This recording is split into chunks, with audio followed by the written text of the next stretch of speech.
নিষিদ্ধ ঘোষিত সংগঠন আওয়ামী লীগের বর্তমান যে পরিস্থিতি, সেই পরিস্থিতি হচ্ছে তারা অগ্নি সন্ত্রাস করছে বাংলাদেশ জুড়ে। তারা বাসে আগুন দিচ্ছে এবং নিয়মিত যে বিশৃঙ্খলা, সেই বিশৃঙ্খলায় জড়িয়ে পড়ছে।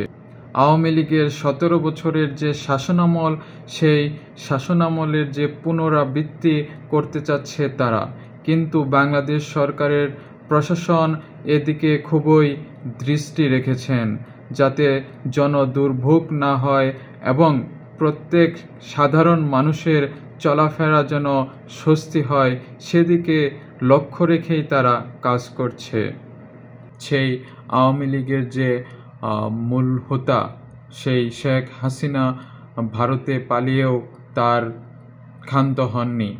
তিনি অগ্নিসন্ত্রাস করছে এই বাংলাদেশে। তার চেলাপেলা দিয়েই বাংলাদেশে বিভিন্ন জায়গায় বাসে অগ্নি সংযোগ করছে এবং বিভিন্ন জায়গায় মশাল মিছিল সহ বিভিন্ন নৈরাজ্যকর পরিস্থিতি ফেলতে অনেক পায়তারা করছে। নিষিদ্ধ ঘোষিত এই আওয়ামী লীগ, ছাত্রলীগ, যুবলীগ তারা পায়তারা করছে আবার অস্থিতিশীল পরিবেশ বাংলাদেশে ফিরে আসুক। কিন্তু আমাদের এই বাংলাদেশ স্বাধীন হয়েছে দ্বিতীয়বার। জুলাই বিপ্লবের পর তারা এক হয়েছে। প্রত্যেক দল এবং সাধারণ নাগরিক মিলে আমাদের সকলকে এগিয়ে আসতে হবে এই অগ্নি সন্ত্রাসের বিরুদ্ধে।